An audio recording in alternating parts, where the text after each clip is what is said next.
This week on the channel, we're talking about paddling safety gear. Let's go.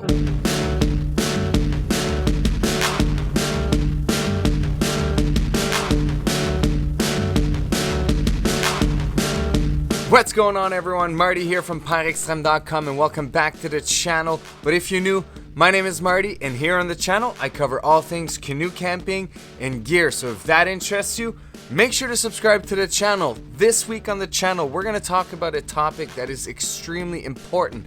We're getting into the shoulder seasons, the really cold paddling season, and we don't talk enough about safety. So I'm going to share with you guys all the safety gear that you should be bringing, or maybe that you must be bringing on your canoe camping trip. Let's go. So the way I decided to divide this up for you guys today is in three major categories: the mandatory things that you have to bring with you, the things that you should have with you, and the things that are nice to have depending on the nature of your trip.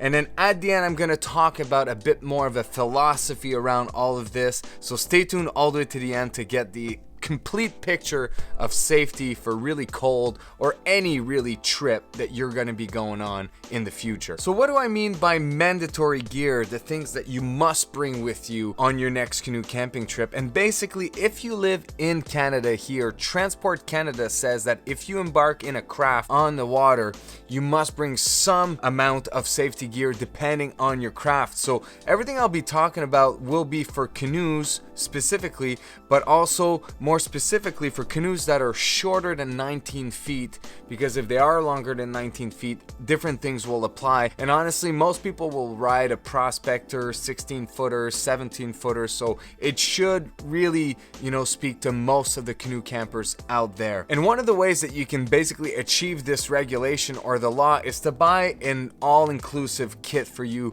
that will have everything that you need all together and more, actually, because it has a watertight flashlight. But really, the whole point of having safety gear in your canoe is for it to be usable, is for it to be accessible, is for it to be good safety gear. Because when you actually need your gear for safety purposes, honestly, a kit like this is really not ideal. This is just so that the Coast Guard or whoever's in charge of the waterways doesn't give you heck. So let's steer away from this kind of all-in-one kit made for you and talk about the real gear that is going to be extremely useful to you if you actually need it. Now, Transport Canada says that if you go on a canoe that is smaller than 19 feet or 6 meters, give or take 19 feet, you need four very specific things. You need a heaving line, floating line that's 15 meters long minimum. You need a whistle, you need your PFD, and you need a bailer. So let's go through the list of what I have personally. One of the most obvious piece of gear that obviously everybody knows that you need to have in a craft is your PFD, and mine is just an old PFD Trek Marine. It's nothing special, but it works, it keeps me afloat, and it's a paddling jacket that I enjoy because it's got the cutaways here, so it's nice and comfortable to paddle around. I've had this PFD for, 20 years now, and they make him with a whole lot of different and really fun features now, so I do recommend that you guys kind of shop around a little bit. But honestly, just get a PFD that is in good shape, that doesn't have any tear, and most importantly, and I can't repeat that enough, and I don't want to be out here on YouTube preaching what people should be doing, but please, if you bring your PFD with you, there's a reason. These things really do save lives, and you never know when you're actually going to be needing it, even though you might be a very good swimmer. So bring your PFD, but most importantly, please wear it. Now, if we talk about a tow line or a heaving line, it's got to be 15 meters long and float. The thing that I use myself is just a good old MEC heaving line. And what makes this float, it's actually not the line that floats, it's actually the little, there's a foam, if you will, inside here of the bag. That's what makes the whole thing float. And ultimately, you don't need to get an MEC. A lot of different companies will make those, but I like this format a lot because you can really throw this nice and far, just the way that this comes in, because if you just have loose rope, you'll never be able to throw it as well as this does. All you gotta do is open up the top here, and then get it out, and then you can hold on to it and then throw the heavy side to someone, and this will float, and then you'll be able to tow them back basically. Or you can use this extra rope for any kind of purpose during your trip, or to tow someone as well. But what I like about it too is it comes with a little bit of a clip, and you can literally clip this at the bow of your canoe, and it's just, in my opinion, the best format for a heaving line and a floating one. So that's the one I really recommend to you guys. Obviously, another piece of equipment that you have to have with you is your whistle. Now, the most important part about a whistle is that you want one that is P-less. So basically, you don't want the little ball in there, because what happens is the ones that have the little ball in there, once they get wet, they don't project anymore. They don't really work. And, you know, being from an aquatic background myself and being a lifeguard for half of my life now, the Fox 40 has been proven to be a really good whistle that's nice and loud, and that can really help you communicate with people that are far. And I like to keep a whistle myself at the end of my heaving line, so that this way I know I have a whistle at the back of my boat, so if ever we capsize and I need to call for help, I know I can always swim there. So another place that I actually like to keep a whistle usually, and I usually attach it to a carabiner right here on my shoulder strap, is to keep it on my PFD. And the last piece that you must have on the water with you is a baler. And yes, there's nothing fancy about my baler. This is literally a windshield wiper container. What I like about it is that you have a really nice strong handle, and it's easy to scoop out and throw the water out overboard if you need it. A lot of people will also suggest to have a sea kayaking pump, which works really well. It's just I don't have one personally, and I don't tend to do a lot of rapids, so I don't take in a lot of water. Most of the water that ever gets into my canoe usually is from just me getting in and out, or wading in the water and having a ton of water in my boots or in my shoes and kind of bring it in to the canoe. So a baler like this just really allows me to scrape at the bottom really well to throw it out and get the sand out at the same time. And you know, it's just a nice way to recycle a piece of plastic, in my opinion, and they last forever. I've had this for years now, and all you got to do is literally cut out a part of it in a way that you can hold on to it really firmly. And this literally concludes the must-have items by law, if you will, or regulation of what you need to bring on canoe trips with you. Before we move on to the next category, I want to remind everybody, if you didn't get your hand on my free canoe camping gear checklist, to go on to PireExtreme.com, and literally on that canoe camping gear checklist, you're gonna find all these items that I'm talking about today, because I strongly believe you should have them at all times with you. We talked about the mandatory stuff, the stuff that the government is asking you to bring for your safety, and honestly, if that's all you brought on your canoe camping trip, you might be left short-handed in certain situation. And I want to talk about what you should be bringing with you as well to make sure that you stay safe at all time. The first thing that is often enough not brought on a canoe camping trip, especially by beginners, because it's just something that you don't talk about, and that is an extra paddle. You should never leave on a canoe camping trip without an extra paddle. And why, you might ask? Because believe it or not, as sturdy as these seem, they do break. If you're gonna be, you know, on a 2-day, 3-day canoe camping trip, 7-day canoe camping trip, and you happen to actually snap one of these, you're gonna find the way back home super long, and especially when this is super easy to prevent by just bringing an extra paddle in. And if you're more of an advanced paddler, you'll know that the different shapes of blade can be very useful in different situations. So myself, I typically bring this beaver tail here with me, and I'll often have an otter tail as well. I much prefer paddling with an otter tail, but when it gets really windy and I need a bit more control, I'll use this beaver tail. You really need 2 paddles, or at least an extra paddle in your group, to ensure that you can come home in case someone breaks their paddle. Moving right along as well with the items that I believe that you should have with you is a proper first aid kit. Now, my first aid kit fits in a 15-liter Sea Line dry bag, and in there I have a ton of different things that might be useful.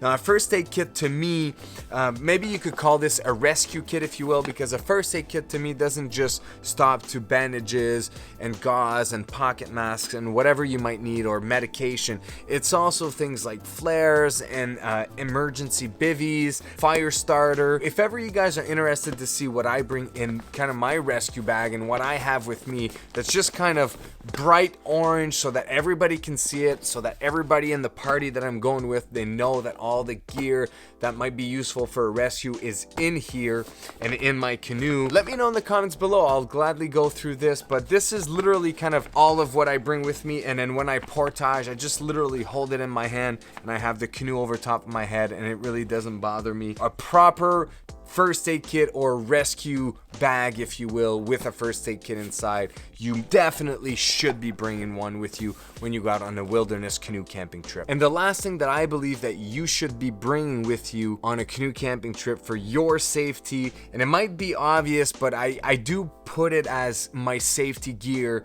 and that is a proper navigation system and literally a hard copy. So you might be bringing with you a cell phone that's going to be your GPS, or maybe an actual GPS and whatnot, but literally nothing ever replaces a proper map of where you're going with the exact location that you're going to go, a compass, and obviously to keep all of this dry in a map case of some sort that is airtight. I'll put a couple of links below of this is a really old map case that I just, it's been working fine with me, so I've never had to change it. But Sea Line makes some really nice map case that you might be interested in, so I'll leave a link in the description below. Now let's move along to the nice to have category, if you will. And in some cases, depending on the nature of the trip that you're going on, these are actual necessities. But I wanted to talk about these two things, and I only came up with two things just because while I was prepping, these are the only two things that came up to my mind. But if there's anything that I forgot during in this video, please be sure to leave them in the description below, because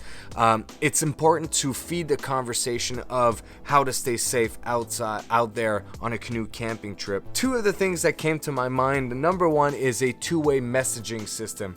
I've been going out in the wilderness for adventures and expeditions for 20 years now. I've been going on out since I was 10, 11 years old, and I've never had a two-way messaging system. I do think that they're a fantastic tool, and I do plan on getting one actually this year. Prices are a lot more affordable now. The plans are a lot more affordable, so I decided to go for one, because honestly, if you're going to be in a situation where it's a life or death situation, you're 2-3 days deep in the bush, one of them's device can be life-saving ultimately, and there's really no reason not to have it. And I know that they can be expensive, trust me, that's why I haven't bought one so far. I've come to peace with the fact that I think it's in a lot of ways a necessity. They are nice to have. Now, in some canoe camping trips, if you're going to be on the main lake of an outfitter or of a park, and the outfitter is down the lake, you might not need a two-way messaging system like a Garmin InReach or a Spot X. It is something that personally I will be investing in because I think it's really valuable. If you do have one of those, obviously make sure to bring it, but more importantly, make sure you know how to use it properly so that you can actually use it when you're in distress. You got to think that those devices are designed to be used, especially the SOS function on them is designed to be used with the mindset that if you didn't hit that button, that's it, you would be done. And so you got to put yourself in that mindset that if ever you were in that situation, thinking might be harder, processing thoughts and just coming up with the process of how to do things will be harder to do. So make sure that you actually practice the protocols on what to do on your machine without actually activating SOS, obviously, but make sure you're extremely familiar with it so that the day that you actually need to use it, it's just like natural to you to navigate through it. So make yourself really comfortable with that device if you have it, because if you don't, it's kind of useless to have. The second thing that I was thinking about when I was getting this video ready is basically to be ready for water submersion, especially if you go in the shoulder season, so early spring, late fall, like I'm going in the November for a canoe camping trip myself, this is something that really came to my mind. If you're going for a river trip in November, it's no questions asked, you need a dry suit. Otherwise, the chances of you capsizing are so high, or at least getting water in. You need to make sure you're ready for water submersion. And a wetsuit works well at keeping you warm, but it doesn't work as well as a dry suit. So if you're gonna start going out on those seasons, really think of investing in a proper dry suit paddling jacket. It's well worth the investment. Now for us in November, the route that we decided to do is all very small lakes, not very exposed, no big winds. We decided to leave those at home and we're gonna use our judgment to make sure that we take the right decisions and don't put ourselves in danger. And that actually leads me into the last piece of this video that I want to talk about, is that taking smart decisions out there is crucial. Risk management when you're out on a wilderness canoe trip is a skill that you develop the more that you're exposed to different situations and that you learn how to deal with these. So that's why it's important when you're just starting out on a canoe camping to go out on canoe camping trips with people with a lot of experience, and not only to be a passenger in those trips, but to try to ask questions and to learn. And if you're a leader in that group, don't be scared of sharing that knowledge, because people that you're leading are going to be going out on their own trips later on. It's important that they know how to troubleshoot and take the proper risk management decisions so that they stay safe at all times. And lastly, the last thing as part of taking smart decision is also proper planning. Planning a trip is super important so that you're taking the right decisions and you're already evaluating the risks before you go out on your camping trip, on your canoe camping trip, so that you're already aware of some of the things that you need to keep your mind aware of and your eyes open for. And super important, regardless if you have a two-way messaging system or not, make sure to basically write out your itinerary of what you're planning to do and give them to someone close. I personally myself always take a picture of the map. I draw on the map where I'm going to be, the campsites I'm supposed to be at, or kind of the option 1, 2, 3 depending on the trip, and I email them to my wife, my dad, and a couple of people that I know are aware that I'm gone, so that they know that if I don't come back, for example on Sunday night by 3 in the morning or midnight, they know that something might be up and they should start thinking of activating SOS. And that's it, guys. I know this is a bit of a dry subject, but man, is it ever important to make sure that you are safe and that you stay safe and that you're prepared and that you know how to use all that gear before you go out on your canoe camping trips. Although it's a very dry subject, it's one that's very dear to my heart, to make sure that all of you guys stay safe out there on your next canoe camping trip. If you found any value in this video, guys, make sure to give me that thumbs up. If you're not subscribed to the channel, make sure to subscribe and hit that bell notification so that you are notified every time new content is released. Also, make sure to check me out on Facebook and Instagram. Get your gear checklist at my website, pyrextreme.com. Link is in the description below, and I will see you on the next one. Peace!